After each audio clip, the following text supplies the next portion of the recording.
Señoras y señores, ya se preparan los invitados. Refrescan la memoria y ponen a punto los sentidos para hablar de Quito, de las cosas que hace la gente y de la gente que hace las cosas. Hablemos de Quito, un testimonio vital, ameno y profundo de la gente. Con la conducción de Rodolfo Muñoz, bienvenidos.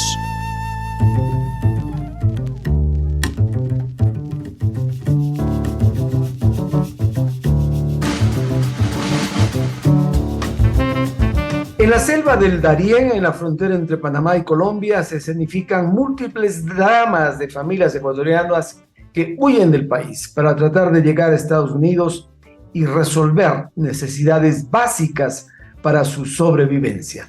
Vivimos la segunda ola migratoria más grande del siglo XXI. No obstante, muchos no dimensionan el problema serio que se afronta. Ahora mismo, ostentamos el deshonroso primer lugar entre los sudamericanos usuarios de esa peligrosa vía, en la que ocurren extorsiones, violaciones y toda suerte de delitos.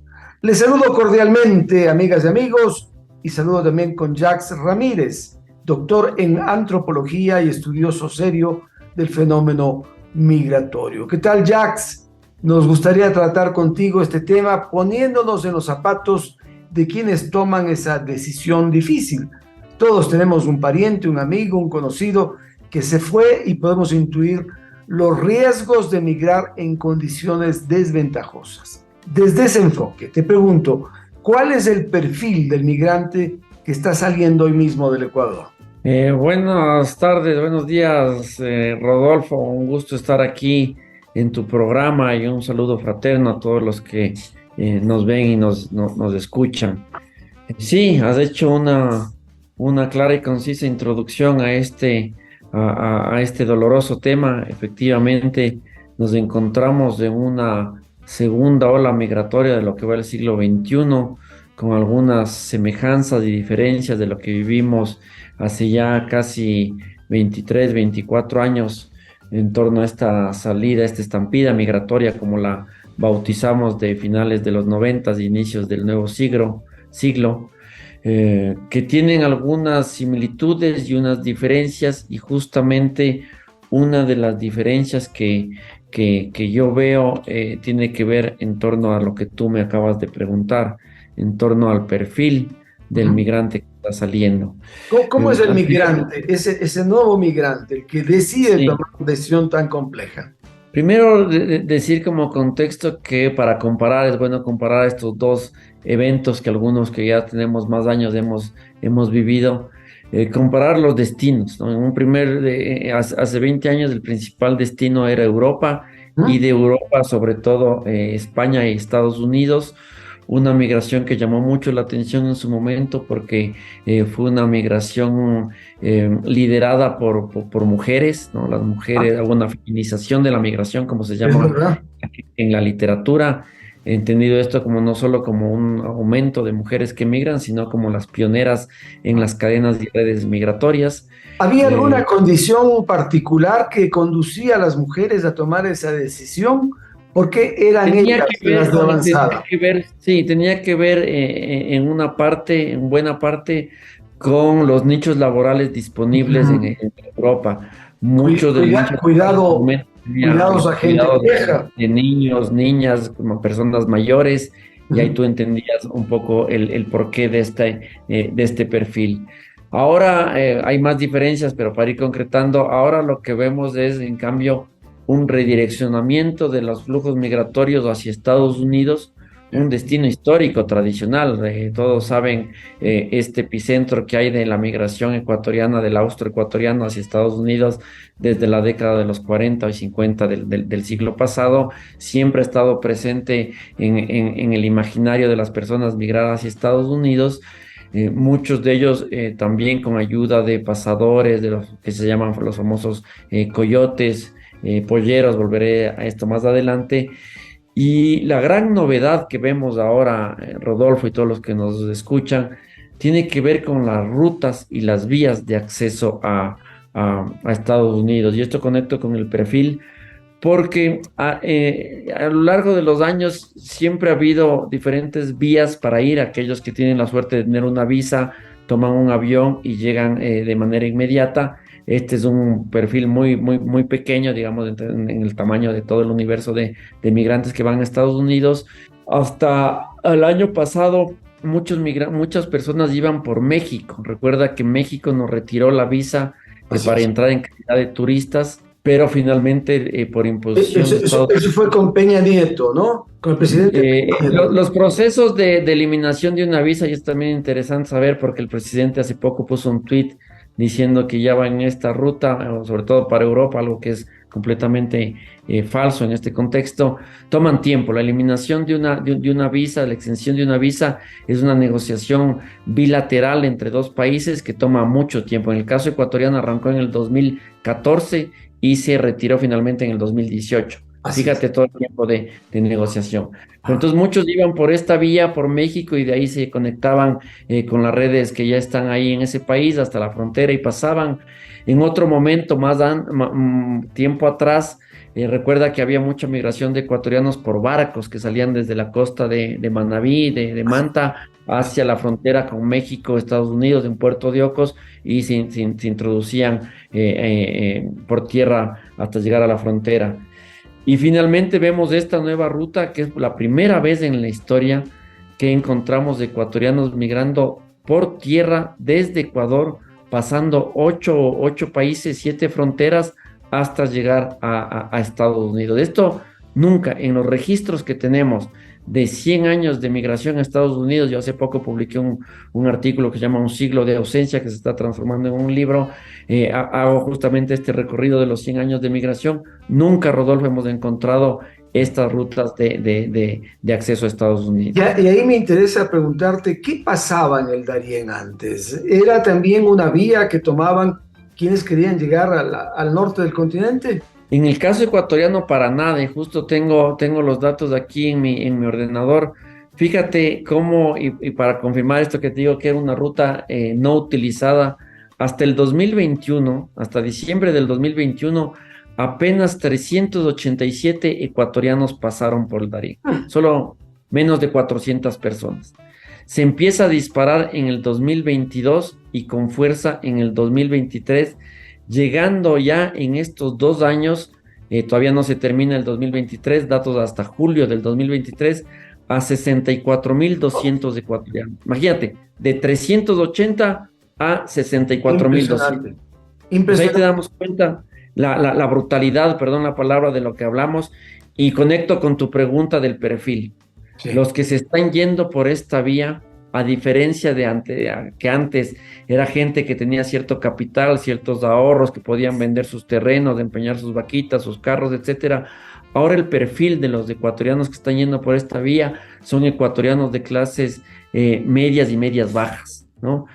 Por ponerte solo otro dato, la ruta más o menos de Ecuador a Estados Unidos por tierra, por estas vías, por el tapón del Darién, pueden oscilar entre $2.500 y $3.000, ¿no? Ajá. Cuando tú utilizas con pasadores, con coyoteros, te puede costar entre $15.000 y $17.000 por persona. Fíjate la diferencia. O sea, ¿hay cierta autonomía en quienes van por esa vía o están también sometidos al control de los coyotes? No sé si los coyotes han desaparecido en la ruta del Darién del escenario o siguen de algún modo presentes. Mira, lo que pasa es que antes tú hacías una negociación directamente con los, llámale en la jerga antropológica, informantes claves que te permiten llegar hacia Estados Unidos, en la jerga pasadores, coyotes, polleros, como tú quieras. Muchos de estos, más allá de lo legal, son en algunos casos vistos como personas que ayudan a la comunidad, que ayudan a salir, a llegar al destino a las personas. Entonces uno hacía una negociación con esta persona en la propia comunidad, tenías formas de pagar y hasta que lleguen a su destino hacías la última cuota, ¿no? Entonces había como una suerte de negociación verbal, evidentemente, entre el migrante, la familia y las personas que ayudaban a llegar a su destino. Ahora lo que vemos es la potencia de las redes sociales como nunca antes, sobre todo de TikTok, que la gente se empieza a enterar, a pasar los videos, y mucha gente como tú, como yo, como cualquier otro que puede estar escuchando, ve esos videos y dice, yo me voy. Entonces ya no hace falta ese contacto, sino yo llego hasta la frontera de Rumichaca. Para cualquier persona del país es fácil tomar un bus, Ajá. de ahí transportarse también por bus por todo Colombia hasta este último puerto, Mocolí, me parece que es en la frontera entre Colombia y Panamá. Y ahí es que empiezan a aparecer en este punto los pasadores, ¿no? Ya. Ahí también hay una suerte de enganchadores, de coyotes locales, si tú quieres llamarles de alguna manera, pero solo para ciertas vías del trayecto. Entonces Y, ya y no con, y tienes con- esa conexión de inicio a fin, ¿no? y con Y esto costos es menores, ¿no? Con y con costos costos de muchísimo hasta menores porque tú solo $3,000. claro, tú le pagas en Paldarien a un guía, lo que llaman localmente los guías, entonces pagas cada persona una cantidad de plata, pero es absolutamente menor a estos 15,000, $17,000 que digo que te cuesta o que te costaba cuando haces la negociación desde origen y destino. Y de Eh, ahí vas enganchándote con diferentes actores ya en el terreno. Mucha gente lo que nos dicen los informantes es que conforme van avanzando, se van enterando de las formas, a quién hay que pasar una plata, no solo a pasadores, también a policías locales que te cobran para dejar pasarte la frontera, hasta llegar al punto final, que es la frontera entre México y Estados Unidos. He visto un testimonio de una compatriota nuestra, Berta, un testimonio que le da a la BBC de Londres y la describen como alguien que ganaba apenas $300, ni siquiera el sueldo básico, y no le Ujú. alcanzaba siquiera para comer. La situación era grave y ya ni siquiera podía mandar a mis hijos a la escuela, contaba Berta a la BBC. Y cuando me ofrecieron ayudarme a pagar el viaje, solo pensé en que tendríamos una mejor vida. Nunca me imaginé todo lo que pasaríamos en la selva. O sea, ese trayecto, Jax, es para muchos una tortura, un infierno el que viven, pero sin embargo están dispuestos a seguir con ese desafío. Mira, en una pequeña encuesta que hizo OIM, porque hay muchos relatos, estudios cualitativos, esta es una pequeña encuesta que se hizo en el Darién, se confirma este perfil del ecuatoriano que te estoy señalando, y también es importante porque dan datos de a qué se dedicaban, ¿no? Muchas personas de las que están saliendo estaban vinculadas al comercio informal, que ha aumentado muchísimo en nuestro país, gente que perdió su empleo formal y se puso algún chiringuito o en la propia calle a vender los productos. Mucha gente vinculada a la agricultura, por eso también el perfil de los que salen son de la Sierra Centro y Sur, ¿no? Ya no solo del Austro, sino de la Sierra Centro y Sur, que se están en algunas comunidades vaciando, lo que se llama en la literatura también pueblos fantasmas. Otro perfil es de mujeres que trabajan en los salones de belleza, ¿no? Gente que tienen unos ingresos el básico o menor, como señala Berta en el relato que tú nos cuentas. Ahora se habla mucho del Darién y efectivamente para la gente que no conoce un poco de historia, la famosa Panamericana es la vía que cruza todo nuestro gran continente, ¿no? Como su nombre Así se es. indica, la Panamericana. El único punto donde los ingenieros en su momento dijeron es No imposible puedo. penetrar El tapón. fue justamente en el tapón del Darién, Ajá, ajá. porque era imposible penetrar por ahí.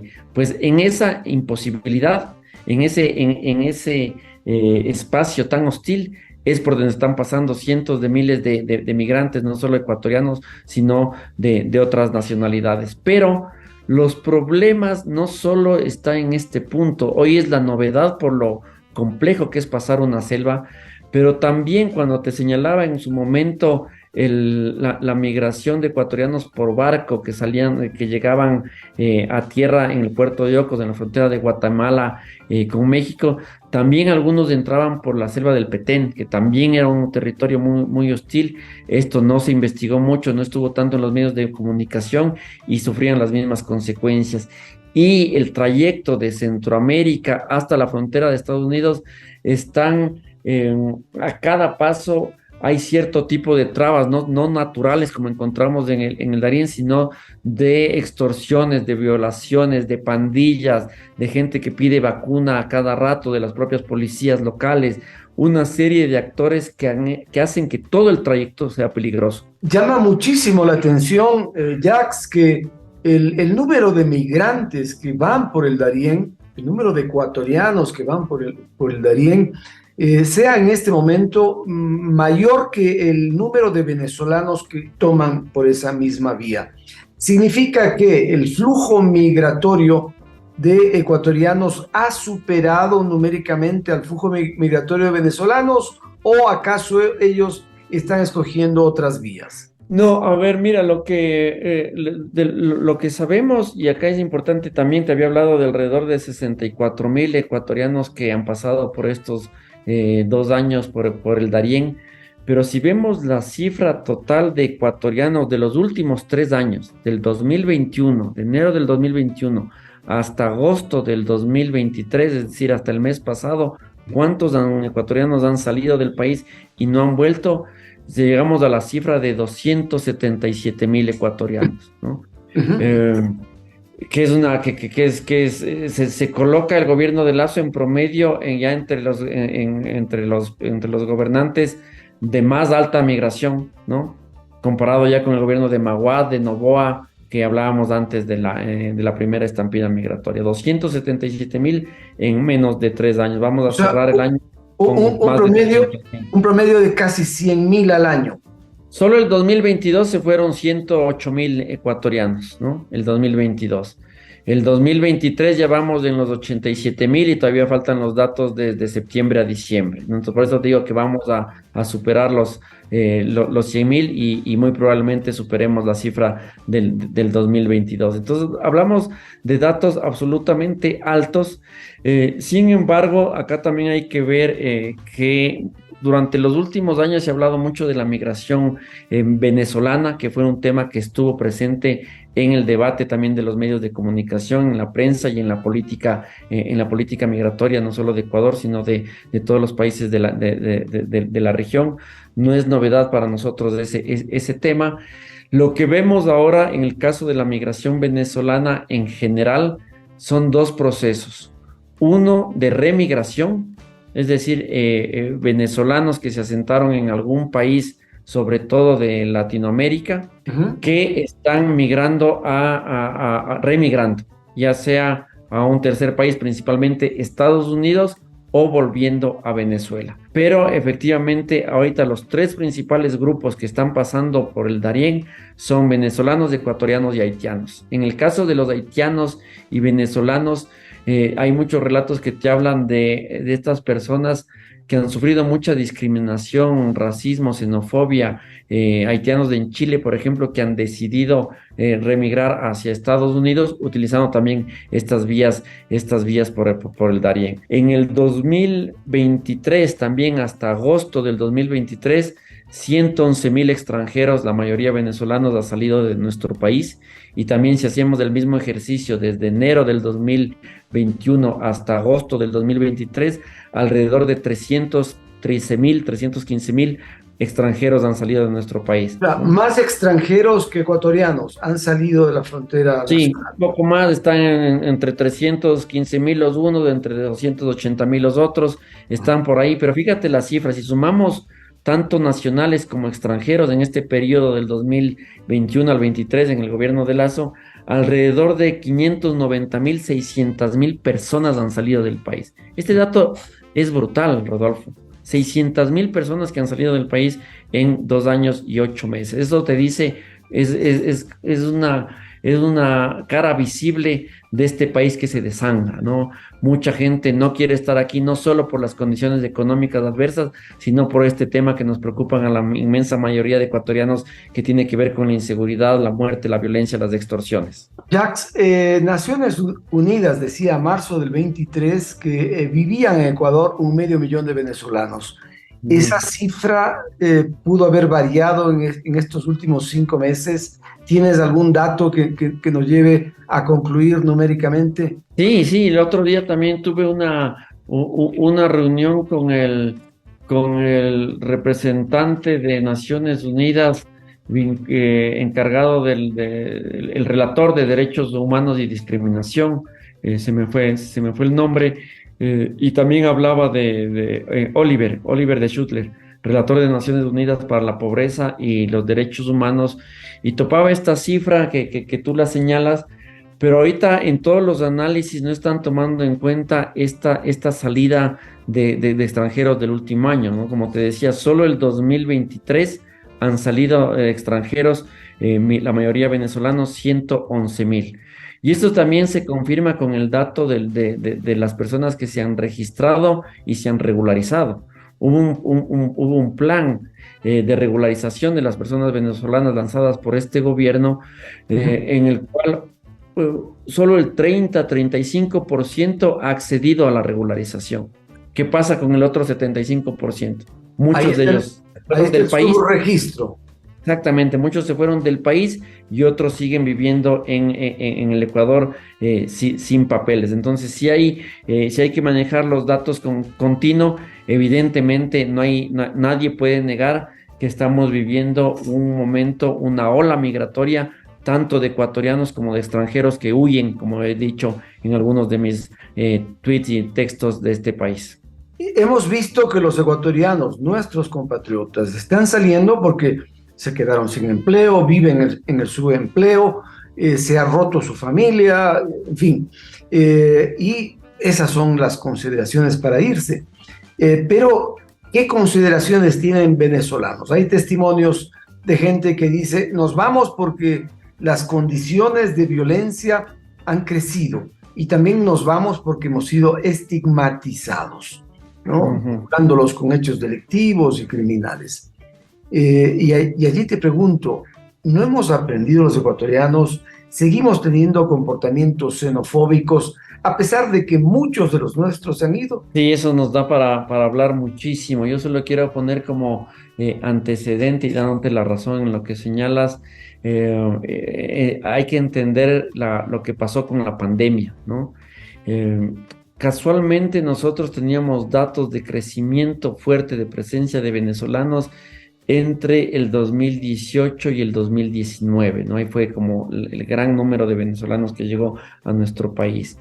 Muchos de ellos, sobre todo los que llegaron en el 2019, empezaron a trabajar como hacen la mayoría de migrantes cuando recién llegan en el sector informal. Para nadie era novedad ver a los migrantes venezolanos en las calles vendiendo de todo, ¿no?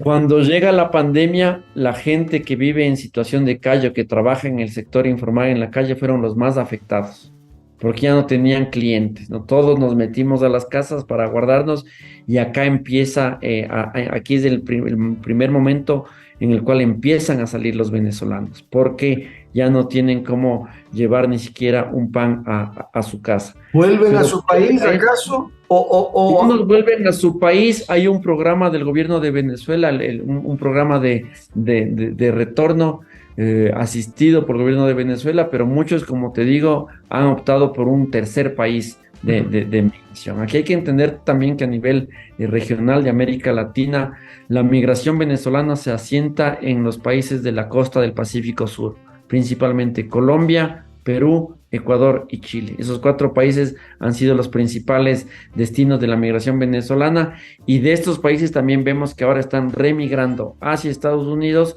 por estas mismas vías que hablábamos anteriormente, y otros volviendo a Venezuela. Ajá. Pero en el momento de mayor auge de venezolanos y hasta la fecha, hemos visto varios reportes de aumento de discriminación, xenofobia y rechazo. Recuerda el lamentable suceso del feminicidio de Diana, en el cual muchas personas en vivo y en directo grabaron. La policía no actuó en su momento.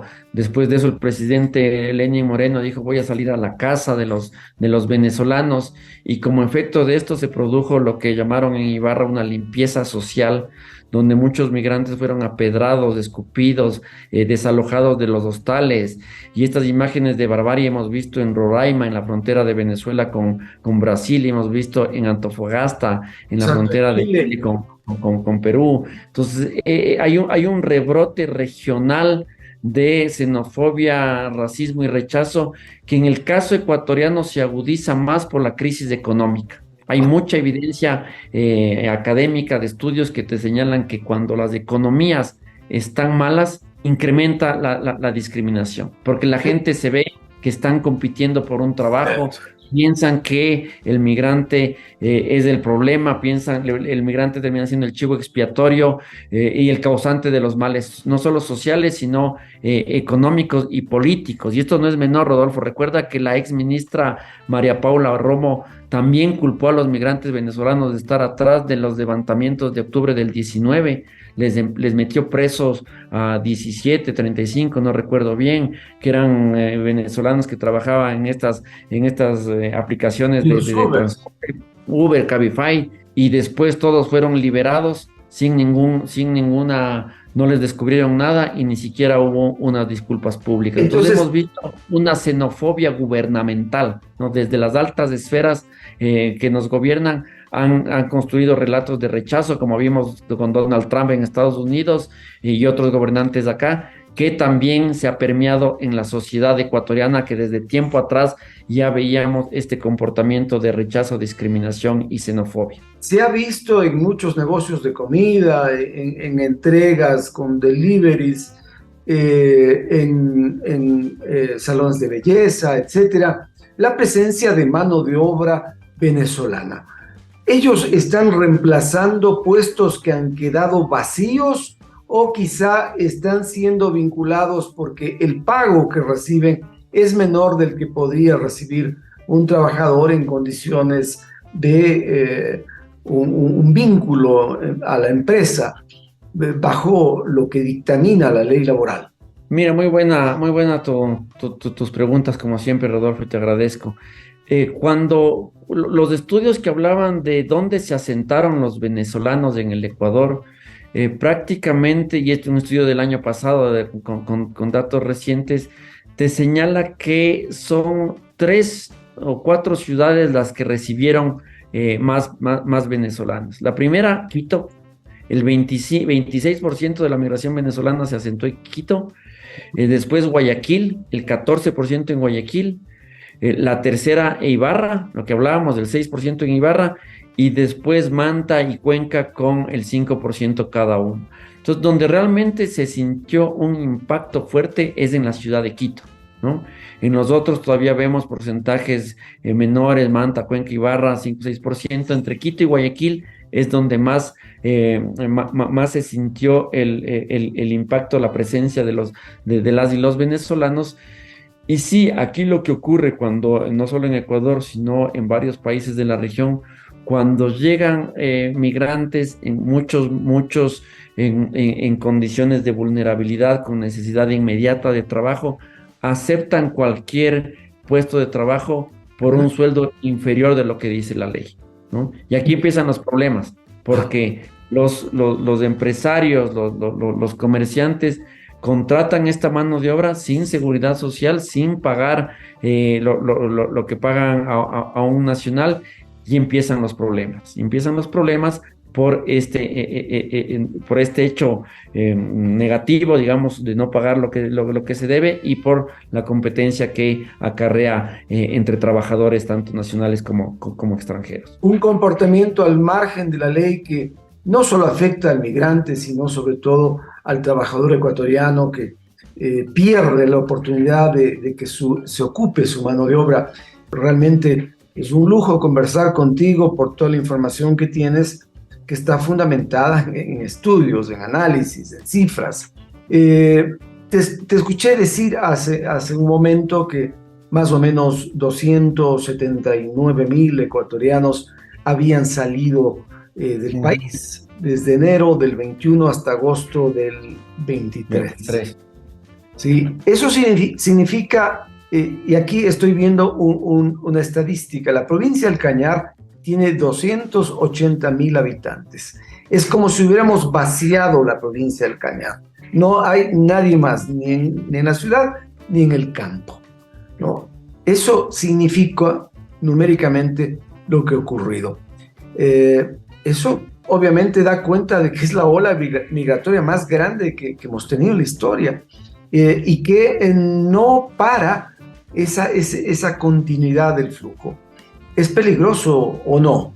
Muy bueno tu dato. Te voy a copiar para mis clases para poner en comparación y dimensionar lo que estamos hablando acá, querido Rodolfo. Sí, y otro dato que no es menor en esto que hablábamos al inicio de la comparación entre la estampida de inicios del siglo y la actual, es que recordemos que hace 20 años atrás los ecuatorianos no necesitábamos visa para ir a Europa. La mayoría de los ecuatorianos iban directamente por avión desde Quito, Guayaquil, hasta Madrid, o entraban por Ámsterdam y de ahí bajaban a Madrid y entraban sin mayor problema. Y en su momento, cuando investigábamos esto, lo único que tú tenías que demostrar a las autoridades migratorias era la famosa bolsa. ¿Hasta qué año estamos hablando? Hasta septiembre, julio del 2003 entrábamos sin ningún tipo de visa. Por eso el boom de la estampida se da 99, 2003 y ahí empieza a bajar a partir de ese año con la imposición de visa. Y te decía que lo único que prácticamente te pedía la migración es que demuestres la famosa bolsa, que era el dinero que tú vas a gastar en Europa, en este caso en España, en tus supuestas vacaciones.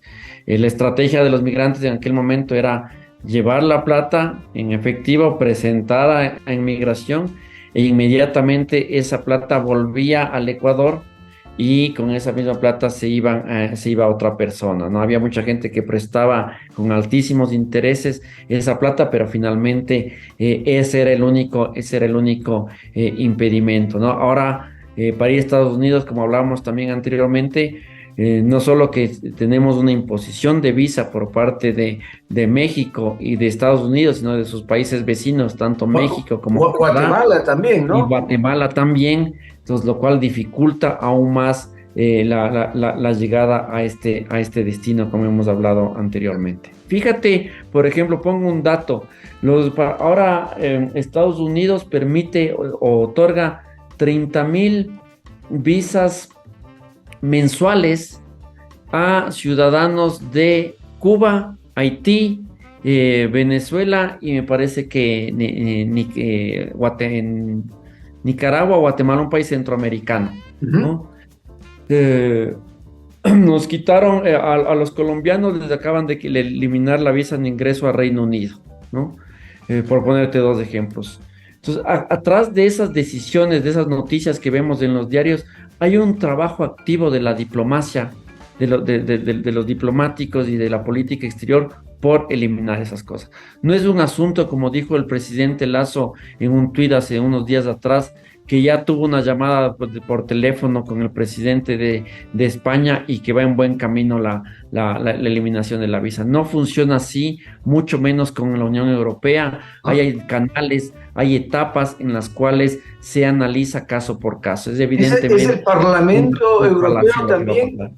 Es el Parlamento Claro, porque también tiene que pasar por la comisión, por una de las comisiones del Parlamento Europeo. Son varios filtros que tú quieres. No es una decisión de un presidente de la Unión Europea de decir, no sean malitos, quiten la visa a los ecuatorianos porque acabo de hablar con el presidente. No funciona así las relaciones internacionales, no funciona así la política exterior. Este gobierno demuestra una vez más una errático manejo de la política exterior en varias áreas y ni se diga en este tema migratorio que no les ha importado absolutamente nada. Ahora, la diplomacia ecuatoriana es casi tan antigua como el propio Estado ecuatoriano. ¿Qué ha ocurrido? Allí se supone que incluso hay una carrera diplomática que te permite manejar este tipo de cosas con lo que demanda cada vez la evolución de las relaciones y las nuevas normativas. ¿Acaso no hay un nivel profesional suficiente o la política interrumpe esa gestión que deben hacerla también gente experta, profesionales en la diplomacia? Yo conozco de cerca el tema de la carrera diplomática, conozco de cerca a muchos diplomáticos desde tercer nivel hasta embajadores, y créeme que son excelentes profesionales la mayoría, sobre todo con los que pude trabajar en el campo, en el área migratoria. Nunca tuve ninguna queja mayor, y más bien veía un compromiso con este tema, y con algunos colegas que todavía tengo cercanía, veo esta sensibilidad con el tema. No pasa por la calidad y el profesionalismo de los funcionarios de carrera, pasa por el mal manejo de las cabezas, de los que comandan en este caso, el Ministerio de Relaciones Exteriores y Movilidad Humana. Hemos visto en las dos últimas personas un desconocimiento de la política exterior en general. Si tú revisas el plan de gobierno con el que llegó Lasso a la presidencia, evidentemente el único interés que ellos ponían era en los temas comerciales. Entonces, no pasa por los funcionarios de carrera, sino por las decisiones políticas al más alto nivel, que no les importa el tema migratorio. Prueba de esto también es la reducción de la red consular ecuatoriana. Como nunca antes ha habido una disminución de esta red consular, que es el aparato estatal pensado a nivel internacional para dar ayuda a los ecuatorianos, a los compatriotas en el exterior. Solo cierro con esto. Ecuador fue el único país de Sudamérica que tuvo un consulado en la frontera entre México y Guatemala, en Tapachula, justamente pensado para la migración en tránsito, porque por X y motivos se puede reactivar una migración, en este caso por temas económicos, políticos o ambientales. Hasta ese consulado pequeñito que daba un soporte para sacar a las personas que eran capturadas fue cerrado por el gobierno de Moreno. Volvamos un poquito al tema del Darién para luego llegar a Quito, ¿no? Me interesa tu reflexión respecto de lo que nos está ocurriendo en Quito. Pero en lo del Darién, de todas maneras, se ha dicho que más o menos un 90% de aquellos que van por el Darién terminan finalmente ingresando a Estados Unidos. No sé si esa sea una cifra correcta. Tú podrás corroborar o negar, ¿no? Y de ser así, ¿por qué es que 9 de cada 10 logran finalmente ingresar? ¿Lo permite la legislación estadounidense o qué pasa? También, y nos olvidamos del último punto de la frontera. Hemos hablado de la situación en Ecuador, la crisis económica, la inseguridad, su paso por el Darién, el tránsito por Centroamérica y México, hasta llegar al último punto, que es la frontera entre México y Estados Unidos, ¿no? Ahí tenemos datos, y esto también es importante porque no hay una información buena que se produzca a nivel oficial acá en el Ecuador, pero tenemos la información de las aprehensiones que se llama en frontera, los capturados por la Border Patrol, por la patrulla fronteriza estadounidense. Y nuevamente, volviendo a nuestro tiempo de análisis, 2021-2023, han sido aprehendidos por la patrulla fronteriza 200,000 ecuatorianos, 200,870 para ser exacto, ¿no? De esos... Entonces, ¿Y esas cifras son oficiales de Estados Unidos? Son oficiales de la patrulla fronteriza cuando capturan a un ecuatoriano en la frontera. Toman los datos y ese es el dato que se registra mes a mes. 200,870 ecuatorianos capturados desde enero del 21 hasta julio del 23. Todavía no están los datos de agosto. El promedio de deportados, estos son capturados, ya explico qué pasa con estas personas. El promedio de deportados, es decir, los devueltos al país, entre el 2021 y el 2022 fue de 5,000, 5,500 cada año, ¿no? Este año 2023 lo que va ha subido a 13,500, ¿no? Entonces sumemos todos esos, hablamos de alrededor de 23,000, 25,000 ecuatorianos devueltos, deportados. Versus 200. Versus los 200,000 que llegaron a la frontera. O sea, llegaron a la frontera 200,000 y han sido deportados a 25,000, por poner en datos grandes. El resto han logrado entrar. ¿Qué es lo que pasa? ¿Cómo lo logran? Antes había, desde que empezó la pandemia, el gobierno de Trump implementó o sacó del cajón un viejo artículo de la ley de migración estadounidense, el título 42, que permitía las devoluciones en caliente, aduciendo problemas de salud pública, ¿no? Muchos países utilizaron esto. Sin embargo, en el caso ecuatoriano, la mayoría no eran capturados bajo este título 42, sino bajo el título 8. Este título 8 te permite llegar, entregarte a las autoridades y pedir asilo. Entonces, entregarte voluntariamente, ir a una oficina. Entregan voluntariamente la patrulla de frontera.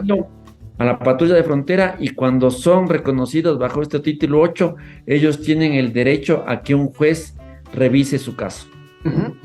Y el juez finalmente y el juez del que decide el acceso.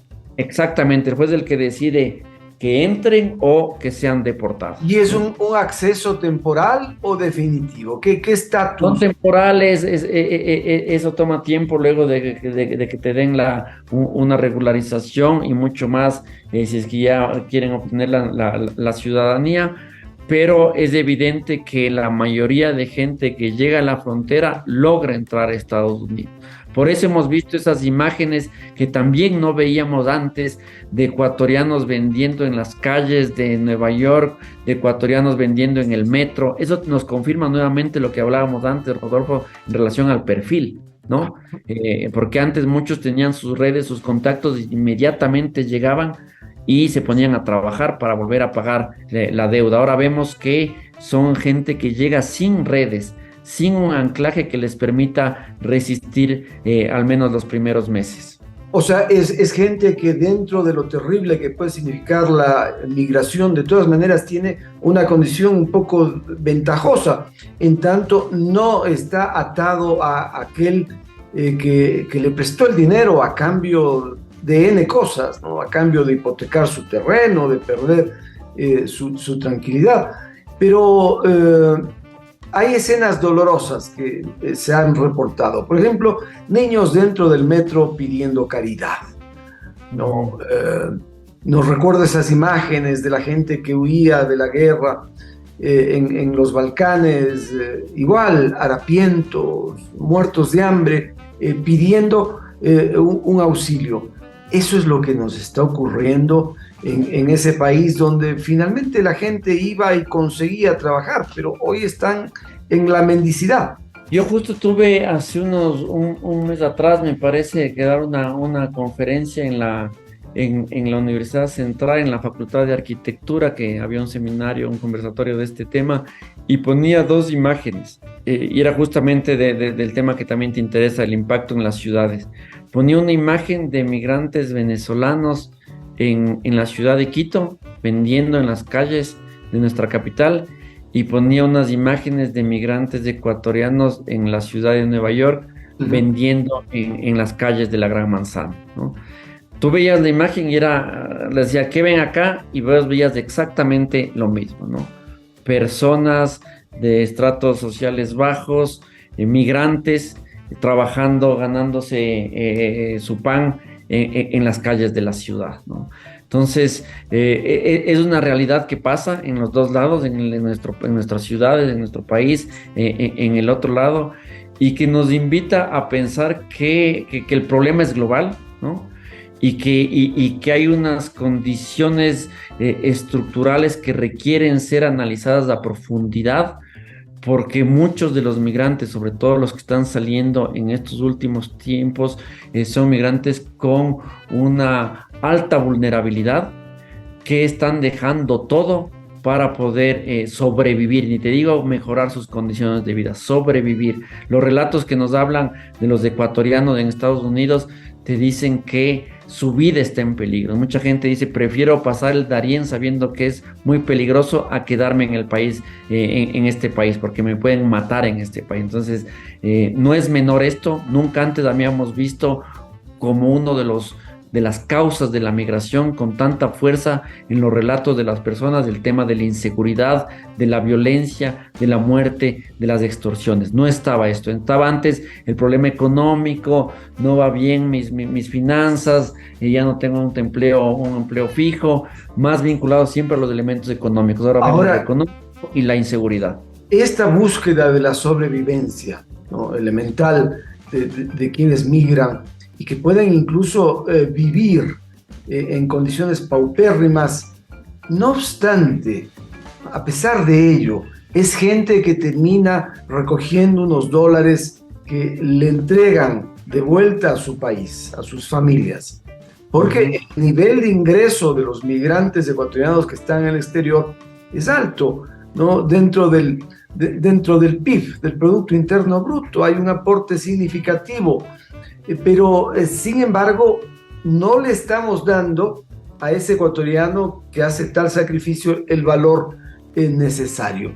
Estamos desconectados, nos falta comunicar, o simplemente queremos estar de espaldas ante una realidad lacerante. Qué bien, y gracias por recordarme esto, Rodolfo. Cuando empezó la pandemia, muchos de los organismos multilaterales, Banco Mundial, BID, pronosticaban un descenso de las remesas como efecto justamente de este problema de trabajar, de poder tener unos ingresos fijos, y hacían sus proyecciones, sus análisis prospectivos, y decían: va a bajar las remesas en América Latina.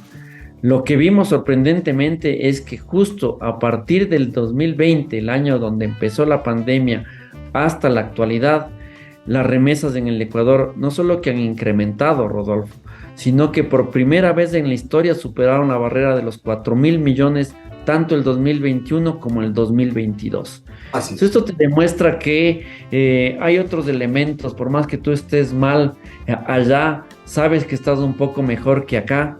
Y el tema de la solidaridad, ¿no? El tema de la solidaridad, el tema de no perder los vínculos con la familia. Y cuando hablo de la familia no me refiero a este modelo occidental, papá, mamá, hijos, sino familias ampliadas, que te demuestra en este dato que puede ser frío de una remesa, pero que atrás hay toda una red de vínculos que no se han perdido y que mucho más se hacen presentes en momentos de crisis como las que vivimos ahora.